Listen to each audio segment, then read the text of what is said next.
Bonjour, bienvenue sur Diagonale TV Actualité, la deuxième émission de cette saison 2006-2007, toujours avec notre sympathique et excellent grand maître Éloi Rollange. Bonjour Éloi. Bonjour Stéphane, bonjour à tous, donc merci pour ces compliments. Alors aujourd'hui on va parler du phénomène de cette rentrée, du grand rendez-vous de cette rentrée, le championnat du monde unifié. On a l'impression d'être un petit peu à la boxe. Il y a deux champions du monde actuellement, on peut dire, le vainqueur du match contre Kasparov, et on y était, Diagonale y était, en 2000, Kramnik avait battu Kasparov. Il a confirmé ensuite contre Peter Leko.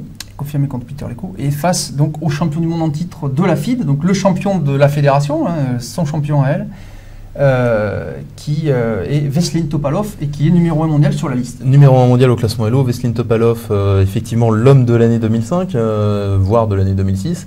Il gagne tous les tournois, il est spectaculaire, très impressionnant. Il gagne toutes les parties, mais il en perd beaucoup. Alors c'est ça la différence. Il va y avoir une très belle opposition de style entre Veselin Topalov, qui considère que la défaite ça fait partie du jeu et qu'on doit perdre des parties pour en gagner plus, et Vladimir Kramnik qui considère qu'on ne doit jamais perdre et gagner une partie de temps en temps. Alors on peut dire, si on se référait un peu à l'histoire, parce que là c'est un peu un rendez-vous historique, on retrouve la lignée des 14 champions du monde jusqu'à Kramnik. On peut dire que Kramnik c'est un peu le Petrosian moderne, c'est-à-dire Petrosian, champion du monde des années 60 qui perdait jamais et qui disait le vainqueur ça sera celui qui perdra pas. Et plutôt Topalov qui est plutôt dans la lignée, je dirais, d'un Alekhine ou d'un Kasparov, c'est-à-dire un attaquant qui veut gagner à tout prix. Ouais, mais je crois que Topalov, on a une nouvelle génération, un nouveau style de joueur qui est une sorte de psychopathe, une sorte de fou furieux qui va chercher le point, il va chercher le micro-avantage tout le temps, il ne fait jamais nul, il joue toutes ses parties à fond, mais vraiment à fond. D'une créativité incroyable, il joue avec les pions, avec les pièces et l'attaque, très bon répertoire d'ouverture, E4, D4, il joue la Najdorf avec les noirs. Toutes les parties, il essaie de gagner. Avec les noirs, il essaie de gagner tout le temps. Il essaie de gagner tout le temps, c'est vrai. Mais alors, on peut dire aussi que son style est à l'énergie, c'est-à-dire c'est un vrai sport pour lui. C'est-à-dire pour Topalov, les échecs c'est un sport. C'est-à-dire que même si j'ai pas pris l'avantage tout de suite dans l'ouverture, c'est pas grave, je vais lutter jusqu'au bout pour essayer de gagner, quitte à jouer sur la fatigue de mon adversaire en fait. C'est juste. Topalov en fin de tournoi est toujours le dernier survivant. C'est-à-dire qu'il n'y a plus que lui qui joue à la fin du tournoi. Tous les autres sont complètement cuits. Ils font leur petite nude, ils jouent les parties tranquilles. Topalov, lui, il est là et en général, il finit par 3 sur 3, 4 sur 4. Et Topalov a réalisé une performance exceptionnelle, du jamais vu dans l'histoire des échecs. Au championnat du monde FIDE qu'il a gagné, il a commencé par 6,5 sur 7 contre l'élite mondiale. Oui, 6,5 sur 7. 6 victoires, une nulle contre un Inde où il était gagnant. C'était assez énorme. Ah oui, non mais Topalov est un joueur exceptionnel. Et maintenant Kramnik, ce qu'il faut mentionner, c'est qu'il n'a jamais perdu de match. Si, il a perdu un match. Face à Shirov. À Barcelone, mais c'était... oui, d'ailleurs, il y a eu des histoires avec ça, parce que oui. Shirov après devait jouer Kasparov, et finalement c'est quand même Kramnik qui a joué, et donc, qui a bien fait puisqu'il a battu. Kramnik est sans doute le meilleur joueur de match du moment, et Topalov est sans discussion le meilleur joueur de tournoi. Voilà, c'est ça le problème, donc c'est pas la même chose, parce que en tournoi, on peut gagner un tournoi sans forcément pouvoir capable de battre un joueur en particulier de ce tournoi en match. En match, il y a des stratégies différentes qui arrivent. Il y a notamment la préparation dans les ouvertures qui devient complètement différente. Puisque pour un tournoi, on prépare plusieurs ouvertures contre plusieurs adversaires. Alors qu'en match, on va jouer la même ouverture 10 fois de suite. Donc là, il y a une équipe derrière. Kramnik, pour ça, il a le top. Il a des joueurs qui sont habitués à travailler les ouvertures, les mêmes positions, les choses qui se répètent. Alors que Topalov, on ne sait pas, puisque Topalov est très peu expérimenté en match. Donc c'est justement la chance de Vladimir Kramnik, c'est son expérience des matchs, son calme. Bon, évidemment, sa compréhension du jeu. Oui, évidemment. Quand même, Vladimir Kramnik, c'est pas le dernier. Kramnik n'est peut-être pas numéro mondial, mais je crois qu'il est quatrième. Il est quatrième. Et encore une fois, le champion du monde n'a pas toujours été le numéro 1 sur la liste. Exemple Petrosian, mais exemple aussi peut-être Spassky, il était champion du monde alors que Fischer était devant. Il y a eu beaucoup d'exemples au cours de l'histoire. Je ne la connais pas très bien. Disons que le problème, c'est que le classement Elo n'existe que depuis 1970. Donc il n'y en a pas eu beaucoup depuis. Il y a eu Fischer, Karpov, Kasparov. Et Kasparov a été champion du monde alors qu'il était au départ à un classement inférieur à celui de Karpov. Par contre, à la fin, je crois qu'il l'avait dépassé. Mais bon, ça s'est joué à très peu de choses. Et Kramnik a battu Kasparov alors qu'il était au classement un peu en dessous. Mais comme quoi, il y a vraiment une subtilité de tournoi à match. Alors, on peut dire aussi que cette opposition de tournoi à match, on revient à une polémique qui a eu lieu dans les années 60, parce que Bobby Fischer, qui était déjà considéré comme le meilleur joueur du monde dès 1966, a dû attendre 1972 avant de pouvoir faire son match. Il avait arrêté, je crois qu'il avait fait un tournoi des candidats étant très jeune, à 15 ans, en 1958 il me semble. Ensuite il a arrêté de faire les tournois en disant mais je peux pas jouer les tournois, c'est pas intéressant, enfin c'est pas fair play pour moi puisque je me retrouve seul américain à jouer dans un tournoi où il y a 10 Russes, ils font des nuls entre faciles pour pas et contre moi ils jouent à fond. Alors là c'était quand même c'est un mélange de, enfin non, c'est un peu de la paranoïa, même si c'est un peu vrai, mais de toute façon ça change pas le, enfin bon c'est pas très grave non plus. C'est pas très grave non plus, n'empêche que on peut dire que Fischer a dû attendre que les matchs soient remis en place, et quand les matchs étaient en place, il a joué 6-0, 6-0, oui, 6-2, et ensuite battu Spassky, alors qu'en tournoi c'était très dur pour lui. Mais pour revenir à ce Kramnik-Topalov, ça va vraiment être un match exceptionnel, c'est vraiment un match passionnant, et les pronostics, j'ai pas la moindre idée de ce que ça peut donner. Voilà, alors qu'est-ce que ça peut donner? Je suis un énorme fan de Topalov, j'adore son style, mais je suis pas sûr qu'il va gagner ce match, parce qu'en face il y a Vladimir Kramnik. Topalov a un jeu fantastique. Il perd une partie par an, Vladimir Kramnik, ou tous les 2 ans. Et puis surtout, il nous avait fortement impressionné lors de son match contre Kasparov. Rappelons-nous sa défense berlinoise sortie d'on ne sait où, et qui a mis Kasparov dans une position extrêmement critique. Il n'a pas réussi à passer cette défense berlinoise, et il n'avait pas du tout prévu ça. Il n'a pas réussi à trouver la solution dans le laps de temps du match. Donc Kramnik est peut-être un très fin psychologue et peut-être un très grand préparateur de match. Il va peut-être trouver la faiblesse de Topalov. Et ça c'est le deuxième concours de pronostic, c'est trouver les ouvertures que Vladimir Kramnik va jouer. Oui. Parce que mais il peut nous sortir encore peut-être un vieux truc. Alors il y a un problème, c'est que Topalov il joue D4 et E4. Parfaitement. C'est plus dur. C'est pas facile. Faut trouver un truc sur D4, un truc sur E4. Non, Kasparov, quand il arrive dans un match, il a quand même son coup. Il a son coup fétiche, le coup sur lequel il s'est préparé. Probablement, Topalov, ça sera le cas aussi, mais Topalov peut switcher de E4 à D4, il le fait dans toutes les parties. Il change à chaque fois. On peut dire aussi que le match est vraiment différent du tournoi dans la mesure où, justement, en général, on prépare une arme. Et il faut passer avec cette arme-là. Et si on passe pas, c'est quasiment foutu en fait. Parce qu'on a essayé de se préparer exclusivement sur un axe faible de l'adversaire sur lequel on est très fort. C'est très très difficile. Avec les noirs, on dit qu'il faut avoir au moins 2 ouvertures.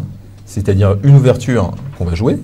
Et si ça passe pas, eh bien on passera à la deuxième, l'ouverture de secours, pendant qu'on sera en train de réparer la première. Oui. Mais alors le problème c'est qu'avec un joueur comme Topalov, en 3 parties, on peut se retrouver avec les 2 ouvertures explosées. Oui. Et là, là c'est fini quoi. Ça va être passionnant à suivre. Ça va être très très intéressant. Et donc le Diagonal va suivre évidemment cette avec attention. Ce championnat du monde avec attention. Toutes les parties seront commentées sur Diagonal. On aura donc quasiment un mois, je crois, de match, au moins 3 semaines, puisqu'il y a 12 parties prévues. Bon, évidemment, ça peut terminer avant. Victoire, par exemple, 7-0 de Topalov. 7-0 Topalov. C'est possible. Ou 7-0 de Kramnik. Bon. Donc, cette partie peuvent suffire. Mais sinon, à partir du 30 septembre, des émissions régulières de Diagonale disponibles en téléchargement, avec chacune des parties commentées de ce championnat du monde, qui est le rendez-vous non seulement de cette année, mais des 6 dernières années, puisque ça fait 6 ans qu'on attend un successeur à Kramnik qui a battu Kasparov, qui lui-même a battu celui qui a battu, etc., jusqu'à Stenitz en 1886. Donc ça remonte loin, et je pense que c'est une chaîne qui est difficile d'ignorer ou de casser. Bien entendu, c'est vrai qu'il y a eu 14 champions du monde en plus de 100 ans, donc effectivement, c'est une belle tradition. Alors, je crois qu'on a des photos. Non, on a une vidéo de Vladimir Kramnik, justement, dans son match contre Kasparov.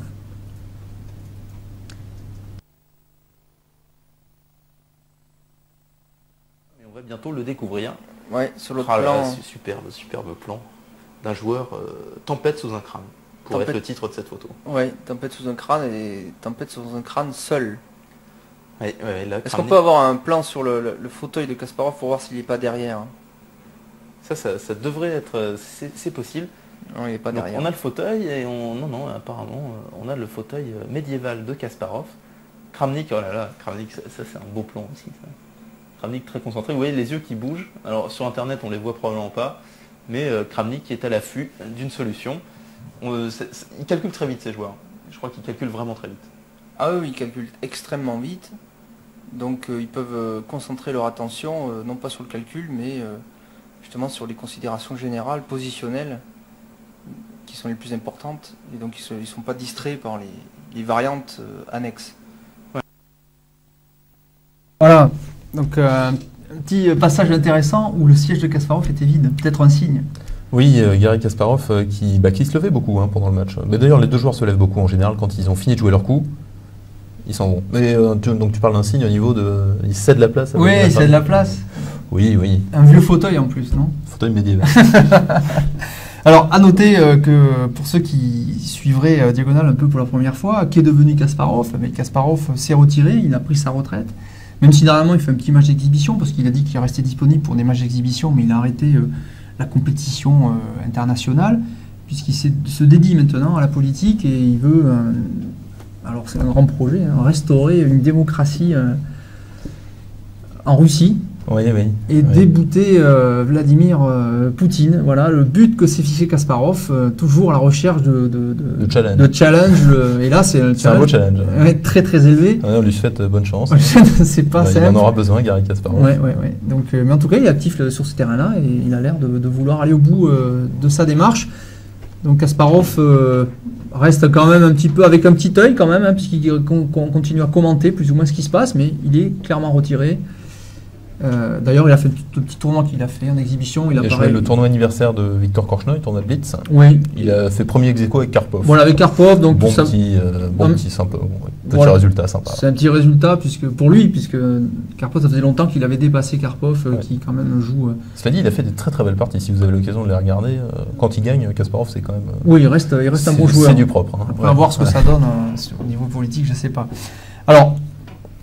Donc Vladimir Kramnik qui est le champion du monde qu'on dit classique. Donc je parlais tout à l'heure, il y a 14 champions du monde classiques depuis que le titre de champion du monde est reconnu comme officiel depuis donc 1886. William Stenitz, premier champion du monde officiel. Il y a eu, on peut les citer peut-être, il y a eu Emmanuel Lasker, ensuite il y a eu José Raúl Capablanca, ensuite qui était cubain, ensuite un franco-russe, c'était Alekhine, une petite intermède avec Maxov, un Hollandais qui a tenu 2 ans. Ensuite, Alekhine est mort, enfin a repris son titre et est mort à la fin de la guerre. Et il y a eu un tournoi justement pour désigner le successeur. Ça a été Botvinnik, Mikhail Botvinnik, grand théoricien russe. Et là, alors tous les Russes ont gagné. Ensuite, il y a eu Mikhail Tal pour 1 an, le temps que Botvinnik reprenne son titre. Ensuite, Smyslov, 1 an aussi, le temps que Botvinnik reprenne son titre. Petrosian, en fait, qui a débouté totalement Botvinnik, qui lui est resté champion du monde pendant 6 ans, jusqu'en 1969, où Boris Spassky a pris la relève, Bobby Fischer, en 1972, donc le grand Bobby Fischer, qui reste peut-être l'étoile filante la plus fantastique. Très spectaculaire, oui. Énorme, vraiment, seul américain à avoir jamais conquis le titre, et le seul américain depuis que les Russes ont pris le titre, en fait. Et après, donc, tout le monde connaît peut-être ça, enfin, c'est un peu plus proche de nous en tout cas. Karpov de 75 à 85, Kasparov de 85 en 2000, un des plus longs règnes du jeu d'échecs avec celui de Lasker qui avait duré 20 ans. D'ailleurs, Kasparov a lui-même dit que son règne durait jusqu'en l'an 2000. C'est-à-dire qu'il avait lui-même prévu sa fin. Oui, tout à fait. Et il perd donc face à Kramnik, qui depuis a défendu son titre une seule fois face à Peter Leko. Problème, puisque en fait, depuis 1993, il y a eu une scission qui fait que la FIDE reconnaissait un autre titre, mais qui a été beaucoup plus galvaudé, puisqu'il a été gagné par des joueurs, je dirais, de seconde zone. Eh bien, la FIDE a fait une Coupe du Monde, en fait. D'abord, il y a eu quelques matchs, il y a eu la PCA également, qui avait organisé un circuit de tournoi, et la FIDE, je ne sais pas de quand date le premier championnat du monde FIDE. Depuis 93, en fait, Karpov contre Timan. Non, je pensais plutôt à la Coupe du Monde. Ah ouais, la Coupe du Monde. Alors après, puisque là, il y en a eu beaucoup. Il y a eu Kalifman. Je crois que c'est venu assez tard. En fait, ça a dû venir en 99, il me semble. Voilà, 99. Donc c'était en Las Vegas, je crois. Et donc c'est là que Kalifman a gagné. Oui. Ensuite, il y a eu notre ami. Le problème, c'est qu'on s'en rappelle plus. Parce qu'il y en a un par an. Kazimjanov. Il y a eu Ponomarev peut-être. Ponomarev également. C'était le souk. Il y a eu Anand aussi. Il y a eu Anand. Enfin, il y en a eu tous les ans, alors qu'on avait l'habitude d'avoir un champion du monde pour au moins 3-4 ans, voire 5 ans. Et d'ailleurs, bon, à part Anand, mais ce sont des joueurs qui oscillaient entre la 30e et 40e place mondiale. C'était pas vraiment crédible. Le système était un peu trop aléatoire. Exactement. Voilà. C'était des matchs courts de 2 parties. Tout peut arriver quand même, parce que même le 30e joueur mondial, eh bien, il est quand même là il peut aller déstabiliser sur 2 parties n'importe quel joueur. D'ailleurs, Kazimjanov avait battu Topalov la dernière fois. Et alors cette scission a créé ce problème dans le jeu d'échecs qui maintenant va être résolu à la fin de ce mois de septembre. Donc le match que tout le monde attend. Alors, on va passer tout de suite, on reviendra après sur Vassili Topalov, mais on va passer tout de suite sur une analyse d'une partie de Vladimir Kramnik, une partie... D'ailleurs, c'est pas celle-ci. Non, ce n'est pas celle-ci. Voilà. Non plus. Alors, attendez, peut-être on peut revenir sur nous. Je vais simplement revenir sur la partie que je cherche. Voilà. Donc c'est une partie, Éloi. C'est une partie Kramnik contre Bruzon. Voilà, tout à fait. Kramnik-Bruzon, qui a eu lieu aux Olympiades, donc aux Olympiades de Turin de cette année. Donc Bruzon, c'est un joueur... Bruzon et Dominguez sont des joueurs cubains, donc qui jouent très bien, des jeunes, experts en défense, très très bons défenseurs, très très bons joueurs, qui calculent très vite et très bien. Et Vladimir Kramnik, donc dans le match Russie... décidément, ça ne me revient pas. Cuba. Dans le match Russie-Cuba aux Olympiades d'échecs, Vladimir Kramnik avec les pièces blanches, qui va nous faire une partie un peu à l'opposition de son style habituel, puisque son style habituel, c'est quand même sérieux, on prend la paire de fous, petit avantage en finale, transformation, 45e coup, voilà, à l'usure. Mais ici, il a fait une très très belle partie d'attaque. Donc cette partie est quand même très intéressante, parce qu'on va voir aussi une partie d'attaque de Topalov, évidemment, puisqu'il n'y a que ça. Donc ici, nous allons regarder cette partie de Vladimir Kramnik contre Bruzon. Alors c'est parti. C'est parti. Cavalier F3, le coup favori de Vladimir Kramnik. Il joue très rarement E4, Kramnik, parce que il l'a essayé, bien sûr, mais il a des très mauvais résultats. Donc il a abandonné l'idée de jouer E4 et il conserve les ouvertures du pion dame. D5, D4. Donc classique, un début du pion dame, il n'y a pas grand chose à dire pour l'instant. Cavalier F6, C4. Alors C4, un coup classique dans le début du pion dame, hein, Éloi? C'est tout à fait normal, c'est très très logique hein, cette avancée de pion, puisqu'on dit qu'il faut mettre les pièces derrière. Donc maintenant on prépare la sortie du cavalier en C3, avec le pion qui ne sera pas bloqué en C2. Ensuite, le plan standard, c'est-à-dire ce qui risque d'arriver quand les noirs ont joué sur case blanche avec ce pion en D5, eh bien c'est qu'on va préparer l'avancée E4 pour prendre le centre. Donc ça, grosso modo, c'est ce qui risque de se passer, mais maintenant la théorie moderne, Stéphane, est tellement compliquée, tellement pointue, tellement avancée, qu'on en a presque oublié que l'idée des blancs c'était de jouer E4, tellement il y a de variantes théoriques compliquées qui dévient un peu de cette stratégie de base.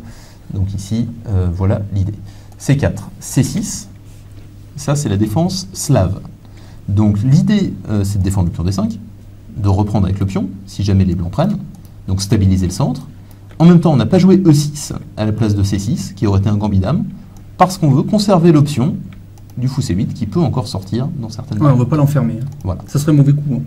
L'enfermer. Non, alors, non, c'est-à-dire jouer E6 à la place de C6, c'est le gambit dame. Oui, voilà, c'est ça. Une ouverture. Oui.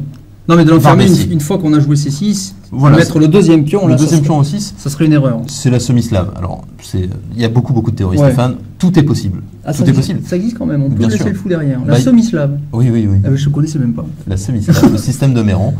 Très très bien connu, Stéphane, et c'est très solide. Donc, en fait, l'idée générale, c'est que les noirs conservent leur centre. Ils ont fait un centre solide. Ils peuvent jouer à peu près n'importe quoi. Ils n'ont pas de faiblesse, ils n'ont pas de retard de développement.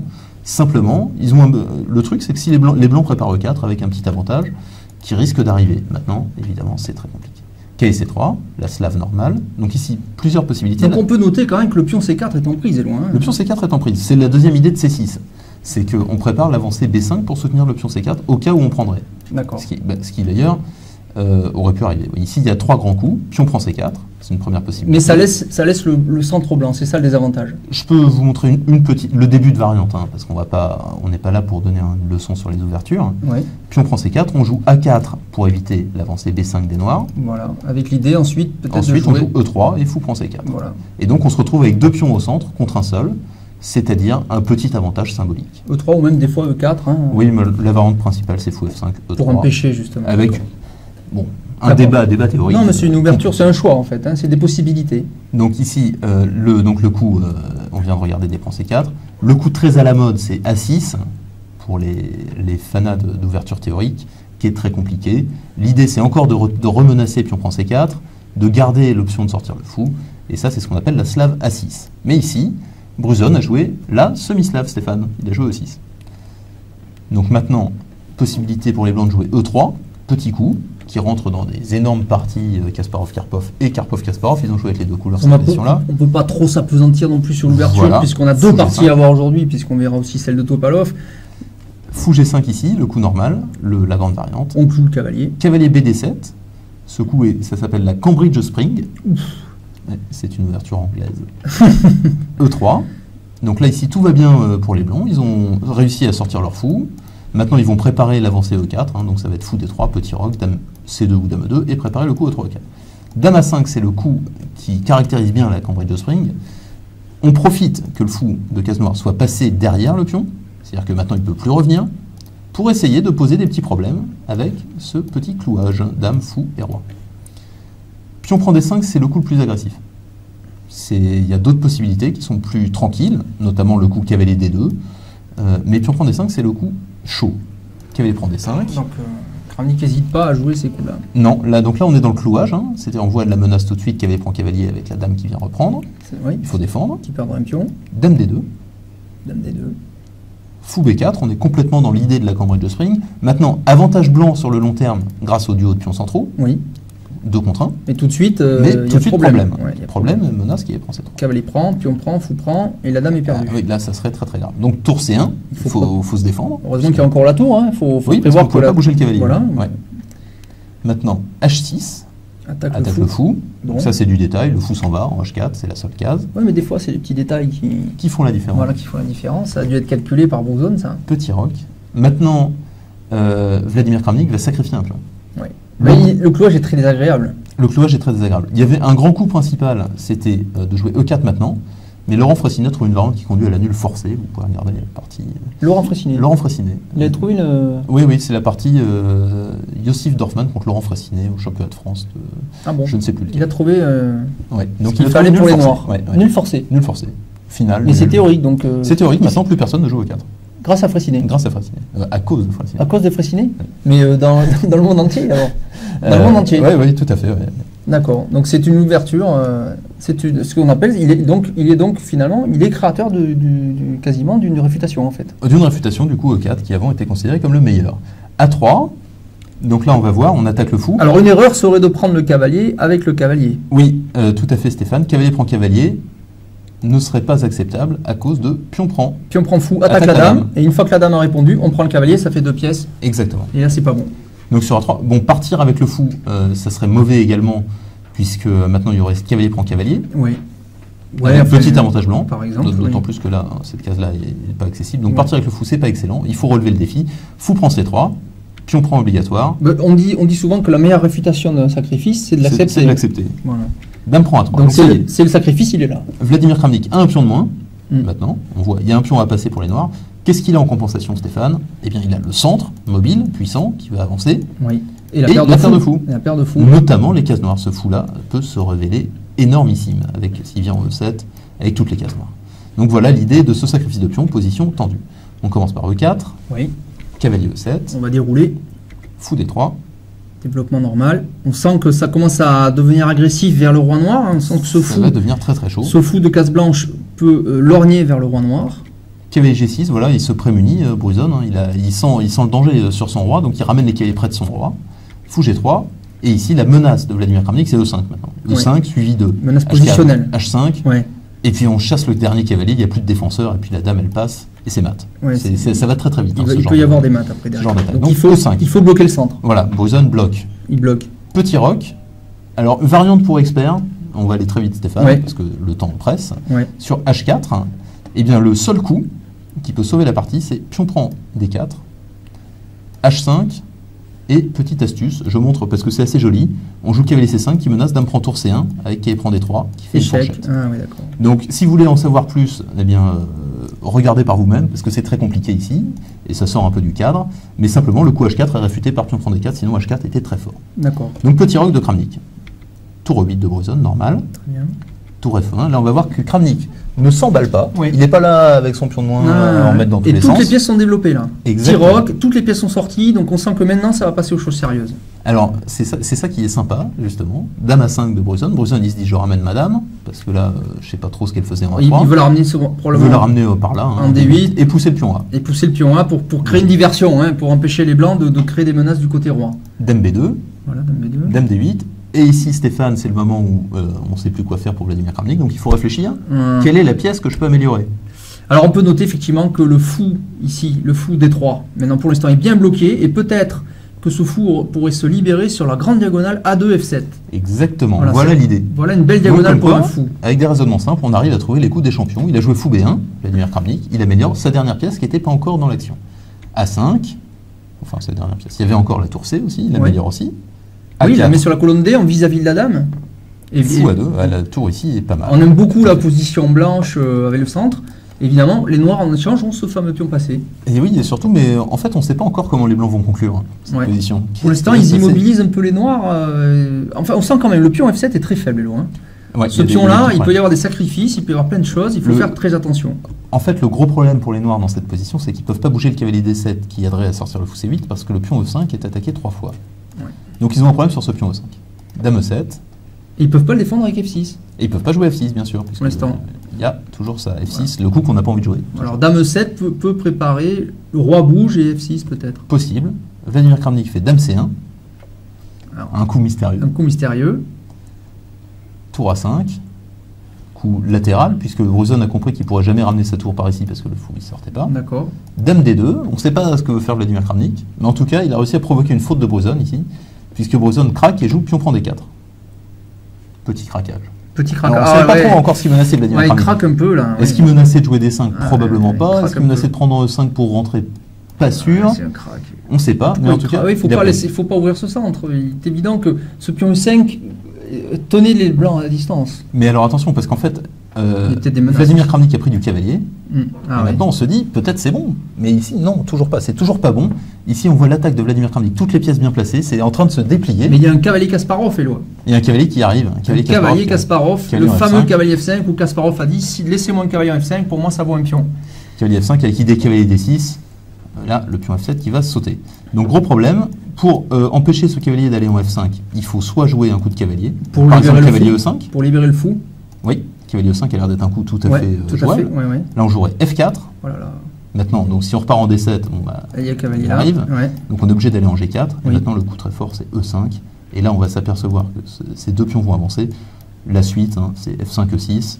Les deux tours derrière, les cases blanches, les cases noires. Voilà, c'est un massacre. C'est un massacre. C'est un massacre. Donc ici, il ne peut pas bouger ce cavalier, et même s'il va ailleurs avec son cavalier, il y a toujours F4. Il ne peut pas faire grand-chose. Déjà. F4, la menace. Donc il a joué Dame C5 Bruzon, et là, c'est terminé.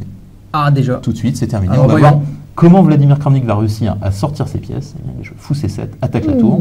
Donc ça, c'est un petit coup. Petit coup attaque la tour. Que faire? Voilà, on vire la tour qui n'était pas si mal placée. Donc la tour va en A8. Et maintenant, la combinaison, faites-vous la main, c'est l'heure. Pas facile. L'idée est de savoir ce qu'on fait. Parce qu'on n'a plus d'objectif de pion. On ne peut rien attaquer avec les pions. Alors, il y a le fameux, effectivement, ce pion F7 qui est faible. Et on peut noter que... et en plus, qu'il n'y a pas beaucoup de cases après. Un coup possible, ça aurait été F4 éventuellement. Un coup positionnel, il aurait pu poursuivre positionnellement. Mais il a mais on voit Éloi que par exemple, cavalier F5, imaginons, on peut imaginer des choses. Cavalier F5, voilà, et tout de suite, on peut jouer cavalier D6, peut-être par exemple déjà faisant une pression énorme sur le pion F7. Donc ici maintenant, il y a cavalier D5 puisqu'on voit que la dame a cloué le pion F2, donc il n'y a plus de F4. Ah oui, d'accord. Donc on arrive à s'installer là, la menace c'est fou E6, parce que les pièces noires elles ressortent. Donc ça permettrait, il faut faire attention. Il faut être très attentionné à cette position, il faut faire attention. Donc fou prend F7, c'est l'heure. Sacrifice. Obligé d'accepter. C'est là qu'on voit que Vladimir Kramnik n'est pas un joueur de défense. Ouais. Menace fou prend tour, donc roi prend F7 obligatoire. Tout à fait. Dame A2. Ah, ça c'est les échecs qui font très mal. Parce qu'on ne peut pas mettre aucune pièce. Non mais surtout on voulait partir. Ouais, on veut partir, donc ça empêche le roi de partir. Parce qu'il ne peut pas aller sur cette case blanche puisque la dame fait l'échec. Il faut les s'abriter derrière cette pièce. Voilà. Donc il est obligé de garder le roi au centre. Et il peut pas, il peut rien interposer, la dame elle est en prise de pion, la tour il y a le cavalier, ici c'est il peut rien faire. Donc il faut jouer roi F8. Voilà. Cavalier E6 fourchette. Oui, donc fourchette roi dame. Ah, mais quel est ce coup? Il faut prendre. Il faut prendre. Et après dame prend, c'est terminé ici. Il n'y a plus de défense, puisque la menace c'est... Tour fou D6 échec. Il y a fou D6 échec. Gagne la dame. Il y a dame prend G6. Gagne la dame. Gagne une pièce. Et il y a tour E3, tour F3, la dernière menace qui est fatale. Alors qu'est-ce qu'a joué Bruzon? Bruzon a trouvé cavalier E7, mais après tour E3, c'est désespéré. Comme on peut le voir, la tour A8 et le fou C8 sont restés hors jeu toute la partie. Il a trouvé roi E8 encore Bruzon pour tenir. Tour F3, menace dame F7 mat. Mais il y avait dame H5. Fou D6, ça avait l'air gagné tout de suite. Et fou D6. Maintenant, c'est fini, on ne peut plus défendre le cavalier E7, c'est mat. Et donc on voit le succès total de la stratégie de Vladimir Kramnik qui a toutes les pièces Que se passe-t-il sur Dame G5? Dame G5, eh bien, Stéphane, plusieurs possibilités sur Dame G5, notamment... Eh bien, Tour F7, tout simplement, a l'air de gagner. Oui, Tour F7, effectivement. Tour F7, et c'est terminé, le cavalier E7 n'a plus de défense. Il ne peut plus être défendu, il y a 3 pièces qui l'attaquent, et la Dame ne suffira pas. Et voilà. On menace tour prend, suivi du mat.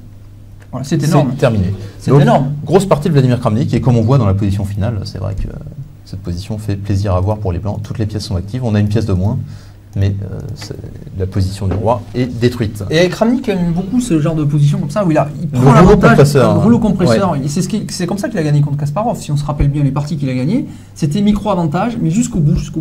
Ah, oui, c'est pas tout à fait typique du style de Kramnik, c'est typique du style des belles parties de Kramnik. Parce qu'il en fait souvent, mais pas beaucoup. Ce qu'il fait le plus souvent, c'est effectivement les petits avantages qui se développent et ainsi de suite.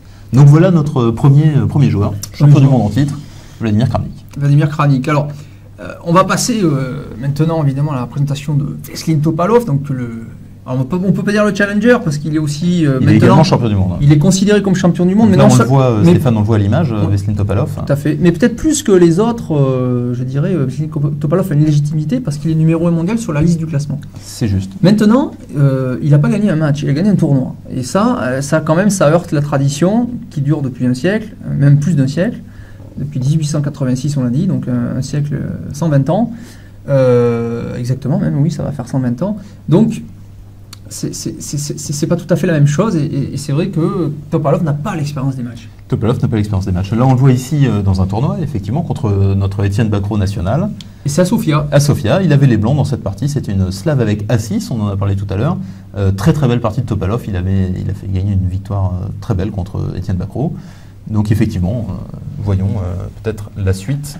Et alors, avant qu'on passe à la suite, oui, je voulais juste chercher, voilà, juste parce que je contrôle la machine, je voulais juste voir, voilà, on peut remontrer maintenant, je voulais juste montrer le résultat du tournoi de Sofia, justement, où on voit Veselin Topalov, où il a gagné devant le revenant Kamsky, qui avait été un peu à la retraite, qui fait une super grosse performance à ce tournoi, oui. Même s'il a perdu 2 fois contre Topalov, et Topalov qui était parti, mais alors très très mal, oui, avec 2 défaites. Il a perdu 2 défaites tout de suite, ouais. Voilà, et derrière il a aligné, mais alors comme d'habitude, mais alors c'est son truc. C'était incroyable. Les tournois, il démarre avec des défaites, et alors derrière, alors, il aligne. Il a massacré Anand avec les Noirs, ouais. Quand même pas mal. Ouais, c'est pas mal. Donc il a battu Kamsky avec les Noirs aussi, alors que Kamsky devait juste faire nul pour être premier. Quand même, Kamsky qui joue solide, pas évident d'aller le battre avec les Noirs, mais bon, c'est Topalov, injouable. Et alors dernière photo, peut-être qu'on peut montrer encore de Topalov, encore face à Bacrot ici, toujours à Sofia. Et probablement la même partie d'ailleurs. En beau tournoi, on voit avec Ponomariov, Zvidler et Kamsky à droite, totalement à droite. Voilà. Donc MSL Masters. Hein, voilà, donc Veselin Topalov, numéro 1 mondial sur la liste avec plus de 2800 Elo. C'est un des rares joueurs à avoir passé cette barre. Il y a qui comme joueur? Il y a Kasparov évidemment, qui a passé même 2850 je crois même. Non, il me semble, 2840 au moins. Oui, peut-être, mais 850 ça paraît vraiment excessif. Je crois qu'à un moment donné il a fait été 2850. Et est-ce que Anand a passé 2800? Je suis pas sûr. Si, une fois. Il n'y a pas longtemps d'ailleurs, je crois au classement de juin. Donc ils sont que 3.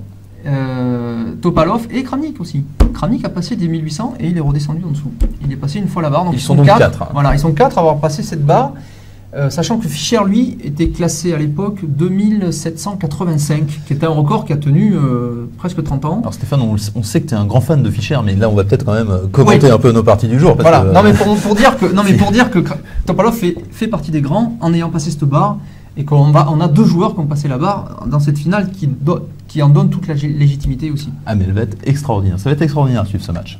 Alors, donc nous allons passer... Alors pas tout de suite. Tout de suite, mais voilà. Prochainement à une partie de démonstration de Vladimir Kramnik, maintenant de Veselin Topalov. Maintenant qu'on a vu une partie de Vladimir Kramnik, et ça sera donc une partie de Veselin Topalov contre Ruslan Ponomariov, qui a été champion du monde FIDE. Oui, tout à fait. Qui est un joueur considéré comme très très solide, un joueur très sérieux, vraiment un beau joueur, qui est très technique en finale, qui est très très solide, qui défend tout, qui contrôle tout, qui joue très très bien. Donc voilà, 2 beaux joueurs. Nous sommes sur l'échiquier. Veselin Topalov contre Ruslan Ponomariov. Et c'était au Masters MTEL. Donc Topalov qui a joué E4 dans cette partie, alors que bon, il gagne aussi en jouant D4.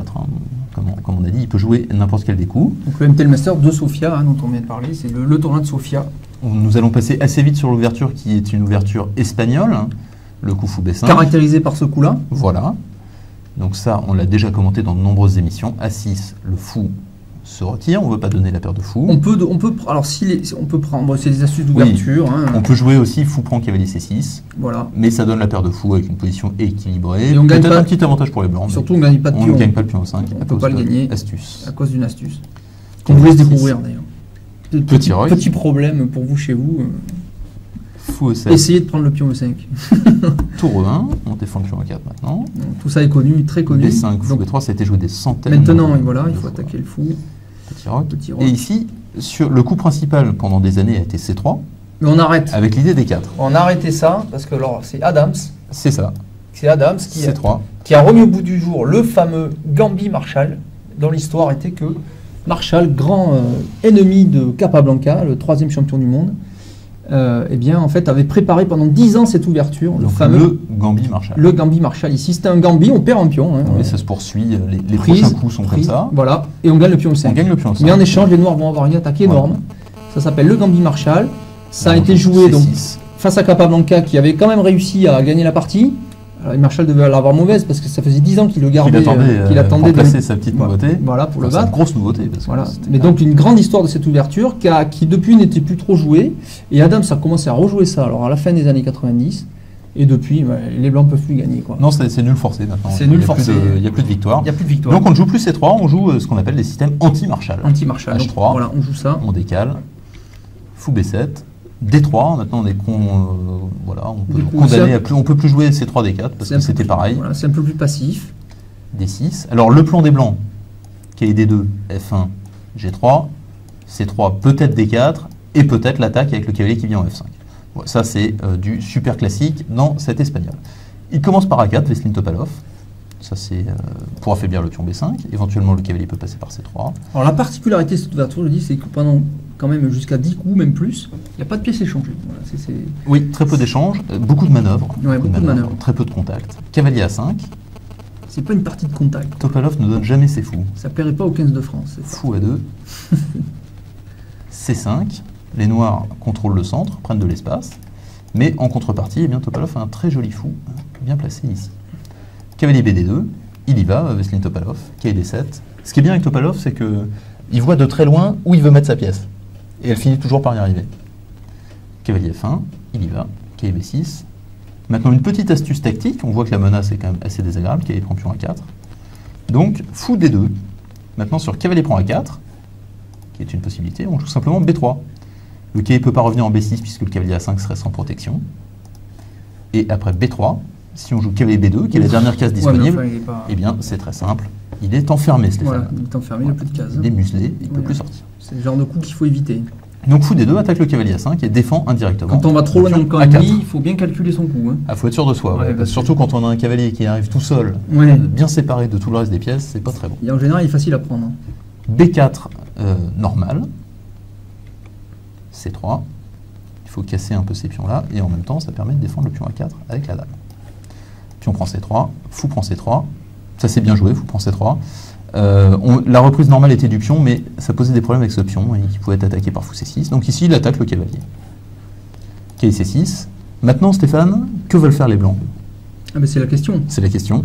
Eh bien, sans doute ouvrir le centre pour libérer leur paire de fous, s'ils peuvent, mais on ne voit pas comment. On ne voit pas comment, ça va être dur de jouer des 4. Ouais. Non, ils veulent attaquer, ils veulent faire jouer l'heure de fou. Voilà, c'est ça. Donc ils veulent préparer, ils veulent casser ce point-là, ils veulent préparer F4. D'accord. Voilà ce qui est pour ouvrir le centre, éventuellement la colonne F. Et donc on y va. Donc A5, contre-pied. D'accord. Cavalier E3, il n'est pas tout à fait pressé encore Topalov, mais il menace d'installer cavalier Kasparov, ou alors un cavalier en D5. Ouais. Cavalier 8 à 7. Donc là, il a vu un plan Ponomariov, il veut aller prendre ce fou C3. Ouais. Parce qu'il pressent déjà que le fou va se réveiller. Cavalier F5, fou C8, et maintenant c'est l'heure, cavalier D2, et on prépare l'avancée F4. Avec le réveil des deux fous possibles. Le cavalier en plus, il peut revenir se placer sur la case B6, ou il peut revenir se placer comme ça.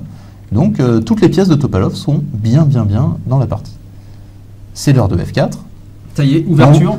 En fait, dans cette partie, on va assister, dans les coups qui viennent, à la plus grande combinaison que j'ai jamais vue. Ah. Fou prend F5. Fou prend. E prend. D'accord. On a éliminé un attaquant, il était menaçant ce cavalier. Quand même. Le cavalier F5, toujours obligé de l'éliminer, sinon on a trop peur. On a trop peur. E prend F4. On l'a vu tout à l'heure, d'ailleurs. On l'a vu avec la partie Kramnik. Dame G4, menace subtile. Trop menaçant. Dame prend G7 mat, puisque c'est soutenu par le fou. Donc ici, c'est très fort. À noter que fou F6, ici, est jouable, mais alors je crois qu'on peut jouer fou prend fou, suivi de cavalier E4, avec attaque sur le pion D6, attaque sur le pion F4 et possibilité de jouer F6. Oh, oui, c'est énorme. Avec une belle attaque. Ça a l'air gagnant. Hein. On voit pas trop comment on peut éviter. C'est plutôt fort. Cavalier D4. Ça a l'air très très fort, effectivement. Interception du fou. Oui. Et maintenant Topalov, alors même pas il pense, je pense à prendre ce pion, ça l'intéresse pas. Non, ça l'intéresse pas, intéressant. La dame est trop bien placée vis-à-vis du roi, hein. C'est évident. Donc cavalier E4, on y va. Pour l'instant, pas de menace. Pas de menace directe. C'est ça qui est bien. Pas de menace directe, non, mais on est tranquille. Quoique... Cavalier AB5. Ah, donc il rapatrie un peu un cavalier qui ne jouait pas. Il veut prendre là. À noter qu'il y a la fourchette qui est toujours possible. Oui. Mais c'est pas grave, Topalov il joue le coup très calme, fou des deux. Et alors c'est là que commence justement cette fameuse combinaison qui est complètement spectaculaire, qui est très très difficile à expliquer. C'est-à-dire que là, alors en fait, son fou était bloqué par le cavalier D4. Hein, et maintenant, il est bloqué ici par ce cavalier. C'est ça. Il est bouché. Donc en fait, il est en train de se redéployer. Il veut prendre le pion F4 avec le fou. Oui. De façon après que ce fou, sans doute, aille sur la case H6. Tout à fait. Pour menacer mat. Tout à fait. C'est une des idées. Il veut rapatrier son fou ici, puisque le fou n'avait plus assez d'activité sur cette diagonale qui était bloquée. Voilà. Donc là, il compte même plus le matériel à ce niveau-là. Donc fou des deux. Donc évidemment, maintenant que le fou n'est plus là, il n'y a pas de problème. Cavalier C2, c'est l'heure de la fourchette. Fourchette fork. Donc on peut le voir, ce cavalier attaque les deux tours. Les deux tours. Donc une des deux va tomber face à un cavalier. Mais bon, une qualité, hein, quand on est en attaque, c'est pas très grave. Oui, tout à fait. Fou prend F4. Bon. Voilà, alors donc attention. il y a du fou H6 qui se profile. Attention, parce que là maintenant, Éloi, c'est énorme les combines qu'il peut y avoir dans cette position. Parce qu'on a le fou à 2, faut pas l'oublier celui-là, il est très très fort. Il est toujours là. Il est très très fort, et il tape ici, boum, sur le pion F7 qui ne peut pas bouger. On peut menacer à tout moment F5, F6, avec menace dame prend G7 mat. Oui. On peut menacer fou H6. Voilà. Avec menace toujours dame prend G7 et ce cavalier E4 qui est énorme, protège des cases comme F6 par exemple, et peut éventuellement bondir en G5 dans certaines variantes. Mais alors, ce qui est très très beau, Stéphane, c'est que pour l'instant, les blancs n'ont pas vraiment de menace directe. Oui, mais on fait ça s'amoncelle. Ça se précise. Mais pour l'instant, il n'y en a pas. Donc pour l'instant, on a donné une qualité. On va perdre le pion A5 aussi, au passage. Donc, bon. Ça fait beaucoup, c'est vrai. Alors roi H8, il s'est dit, vaut mieux un petit coup prévenir. Quoi. Il n'aimait pas le fou A2. Il s'est dit, je ne suis pas pressé de prendre la tour. De toute façon, ça c'est vrai. Oui. Puisque pour l'instant, les deux sont... Mais il veut éviter, Éloi, peut-être tout simplement aussi, que les blancs jouent le coup tour E3. Je vais montrer. Alors, tour E3 ici. Stéphane, malheureusement, voilà, c'est pour ça qu'il ne prend pas. Oui, c'est ça. Parce que s'il prenait une des tours... peut-être ce coup devient possible, et cette tour ensuite coulisse peut-être en G3, oui. Avec, alors là, une grosse possibilité d'attaque, avec beaucoup de matériel sur le roi. Je ne sais pas si c'était l'idée, mais en tout cas, c'était une possibilité. C'est une possibilité, en tout cas. Là, il joue dame H5, Topalov, toujours assez obscur, mais il finit par faire craquer. Il y a une menace, hein. Fou prend F7. Menace fou prend F7. Ouais. Fou prend F7 ici, et le fou revient en G6. Et ensuite, revient en G6, menace mat, très difficile à parer, voire même imparable. Imparable. Donc fou prend F7 forcerait Ponomarev à jouer tour prend F7, donc la qualité serait récupérée après fou prend F7. Attention, oui. Cavalier prend tour, c'est l'heure. Oui. On prend. Oui. Dame prend A5, attaque la tour avec échec et le fou. Et le fou. Alors là, que faire? Ça a l'air très grave. C'est très grave. Ouais. Tour 1. Il se met dans un clouage lui-même. C'est-à-dire que là, la tour ne peut plus bouger. Ouais, mais le fou continue à contrôler des cases. Le fou, oui, il a réussi à ne pas perdre de pièces, mais il a une qualité de moins pour l'instant dans cette position. C'est vrai. Et en fait, c'est presque terminé déjà. Tour BD8. Et c'est là que la combinaison est incroyable. Alors, je ne sais pas comment il y a pensé. Non, je ne sais pas ce qu'il fait. Mais attention, Éloi. Ce qu'on peut noter quand même, c'est que tout à l'heure, quand la dame était encore en D8, on peut remontrer. Oui. Quand la dame était encore en D8, parce qu'elle était gourmande, cette dame. Ouais. Il n'y a pas très longtemps. Il vient de jouer dame prend A5. Ouais. Bon, dame prend A5. Oui, ça c'est la partie. On peut le montrer. Donc tu veux dire que la dame défendait les cases noires. Elle défend les cases noires. Elle défend les cases noires. Et là, elle est quand même partie à la chasse. Et qui dit qu'il va à la chasse perd sa place. Perd sa place, effectivement. Les cases noires sont moins bien défendues. Voilà, exactement. Mais alors, Stéphane, très impressionnant ici. Oui. La combinaison de Topalov. Comment alors? Je ne sais pas comment il y a pensé, mais alors, il a vu un truc incroyable. Il a vu qu'il allait mater ici. On m'a toujours appris ça. Qui va à la chasse perd sa place. Comment faire pour aller prendre ce pion H7? Eh bien, vous allez voir tout de suite. F6. Pion prend F6. Ouais. Et là, le coup d'une finesse spectaculaire. Roi H2. Alors, on comprend toujours pas comment il attaque H7. Non, mais ce qu'on comprend quand on joue en H2, Éloi, c'est qu'on peut libérer le fou à 2 Oui, ça menace. sans qu'il y ait échec. Ça menace fou pour F7. Ça peut menacer fou pour F7, puisque sur dame prend tour sans Dame échec, prend on tour peut sans encore échec. jouer derrière. Voilà, imaginons par exemple le coup tour D7. Voilà, un coup comme ça. Eh bien, il y aurait fou prend F7. Attaque la dame avec la tour. Oui. Alors il faut prendre la tour, sans doute. Non, pardon, je me suis trompé en fait. Ici, Non, il y a c'est fou E6. Un fou aussi, c'est encore Oui, plus fort. pour éviter. Encore plus fort. Voilà, et fou F5. Et là, menace mat. Et c'est mat. Là, c'est mat, puisque dame prend H7 est imparable. Voilà, c'est-à-dire que si on avait pris le pion F7, il y aurait encore Voilà. le tour F7. Donc en fait, on n'a pas peur de perdre la tour, au contraire, on s'en sert pour attaquer la dame et gagner un temps. Évidemment, puis si les noirs prennent le fou, évidemment, on prend la dame. Donc, logique intervention de Ponomariov qui bloque le fou. Oui, il a compris que ce fou devenait trop fort. Mais ici, cavalier prend F6. Donc Quand menace même. dame prend H7 mat. Menace mat. Fou prend F6. D4. Et maintenant, ça y est, c'est libéré. Ah, Fou B1 est imparable. Ah oui, Alors, je ne sais pas comment, si on reprend Oh là la là, qu'est-ce position que c'est beau. ici, après dame prend A5, tour A1, Ouais. il faut imaginer que dans 3 coups, les 3 pions ont disparu. Ah oui, oui, Et oui. que fou B1 menace mat en H7 et que c'est imparable. Ouais, C'est vraiment incroyable. On va revoir la séquence. Ouais. Roi H2, menace fou prend F7, D5, Cavalier prend cavalier prend F6. F6, on libère, Fou prend. D4, D4. et ça y est, Ah, le coup. incroyable. Ah, le coup. Donc là, obligé de Imaginons- jouer dame prend A2, Ah, il n'y a pas d'autre. Alors, imaginons réponse. cavalier prend D4. Cavalier prend D4, fou B1, Fou B1, attaque la dame. attaque la dame en plus, Et menace mat. et menace mat. Et en plus, imparable. Menace mat qui est imparable. On ne peut pas, parce que le cavalier, il n'y a que le cavalier qui peut s'interposer, mais il est pris. Faut sacrifier, c'est cher. Il est pris par le fou. C'est- Et il y a mat quand même. Beaucoup trop cher. Il y a mat quand même, de toute façon. Voilà. Donc ici, donc obligatoire dans cette position après D4. Dame prend fou A2. Il faut prendre le fou. C'est énorme. Tour prend. On va regarder la suite de la partie qui maintenant, bon, Il y a quand même- reste quand même compliqué. Il y a léger avantage blanc au niveau matériel, puisqu'il y a dame contre deux tours, ce qui est à peu près équivalent. Non, alors il ne faut pas voir ça comme ça, Stéphane. Tour contre tour, fou contre fou, dame contre tour et cavalier. Oui, dame contre tour. Oui, on peut le voir comme ça, bien sûr. Dame contre tour cavalier, ce qui est un petit avantage, effectivement. Mais Effectivement. pas forcément gagnant. Encore Il faut faut-il tra- faut gagner, travailler, quoi. Mais maintenant, Il y a encore du travail. Topalov va nous montrer une technique exemplaire. B4, il déstabilise. Alors, Cavalier E6, fou E5. ah, c'est ça qu'il voulait Oui, jouer. c'était sur Surprise. évidemment sur pion D'accord. B4. On avait l'idée de gagner tout de suite. avec D'accord. Fou E5, attaque le fou. Si Voilà. on prend, dame prend avec Dame échec. prend. Là, on gagne le cavalier. Et là, ça fait dame contre tour. Et là, c'est gagnant.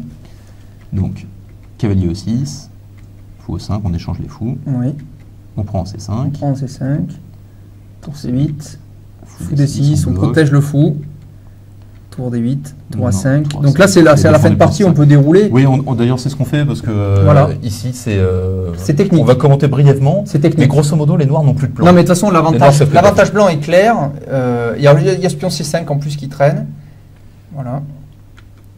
Tour D7. Dame prend D5. Voilà, maintenant on a Fou pris. F8. On a tout pris. déjà. Dame F3. On va voir. Voilà, on a pris déjà tous les pions qui traînaient. Tour CD8. Donc ici, ça pose plus de problème particulier. Maintenant, Et il faut G7. changer une paire de tours. Tour A8. On échange une paire de tours, ça y est. Voilà. Tac, Et on tac. va pousser les pions H et G pour aller créer des menaces de mat autour du On va roi. créer des menaces de mat en plus. Il faut protéger ce pion D6. Heureusement qu'il est là. Hein. Peut-être c'est Oui, nul. ah hein, bah sans le ce pion D6, il n'y a aucune chance de gagner. Voilà, sans le tout à pion D6. fait. Mais il fait diversion toujours au bon moment. Donc, fin de partie rapide. Roi G7, Dame D4, échec. Roi G8, Dame F6. bloque. Attention, le pion H6 est en prise. Là, il lui a fait une petite astuce pour le fun. Et là, oh, Petit Dame Dame C7 très E7. joli, puisque sur tour prend Dame, pion prend tour, C'est ça. et on ne peut pas empêcher le pion de faire Dame, c'est classique. C'est classique. Quand un cavalier est à côté, comme ça, le pion fait toujours Dame. Ouais, le pion, on ne peut pas l'éviter. Voilà. Donc Dame E7, bon, c'est gadget, hein, parce que ça n'apporte rien à la position, mais enfin, bon. Et 7, donc gagne. Maintenant D7, c'est fini. Bon, là, c'est Pour le fini, chat, puisque donc. Dame contre tour, ça gagne. On peut. Oui, il y a des positions, il y a des cas de forteresse, par exemple. Ouais, il y je a pense des- si on ouais. échange les pions H, Oui. il y a des petites chances de nul. Donc, faut-il jouer précis encore? Mais ici, le problème, c'est que quand on va monter le roi, on va menacer de donner la dame contre la tour et de gagner la finale de pion. Voilà, c'est ça. Ce qui Là, s'est c'est passé. ce qui va se passer d'ailleurs, tout à fait. Échec. Voilà, Voilà. roi prend. Voilà. Et la Et finale là, de c'est- pion là, la finale de pion est est gagnante. facilement gagnée. Peut-être on peut la voir On rapidement. peut la montrer. Tour prend, Tour prend, roi prend, il faut jouer le roi, il n'y a pas, Roi il y a G7, pas d'autre coup. roi Ouais, E7. ouais, bien sûr. Et on va se mettre sur les cases dites critiques du Ouais, pion. ouais. On va prendre le pion H6. Donc roi Roi G8, G8. roi F6, Roi roi H7, on essaie de s'accrocher. normal, roi Roi F7, F7, roi on pousse H8, le roi. roi G6, Roi G6. roi G8, on prend le pion, Roi et là prend. 2 pions contre un roi, ça gagne. Voilà. Hein, on n'a qu'à se C'est très reporter simple. à n'importe quelle leçon disponible sur Diagonale à la leçon pour vérifier ça. Super partie de Topalov. Très très belle partie de Très Topalov, belle mais partie. également très belle partie de Kramnik. Ouais, mais là, oui, tout à l'heure, tout à fait. Donc, Alors c'est vrai, cette histoire de libérer les 3 pièces sur 4 blanches, c'est joli. faut le voir quand même. C'est très très original. Ouais. Non mais Topalov est d'une créativité incroyable.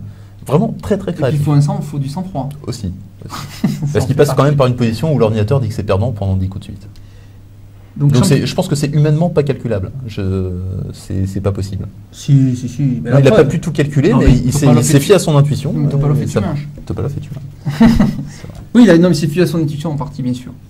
Donc, championnat du monde, Travnik Topalov, sur Diagonale, toutes les émissions, toutes les parties seront commentées, disponibles, le temps de les mettre en ligne, mais assez vite en fait.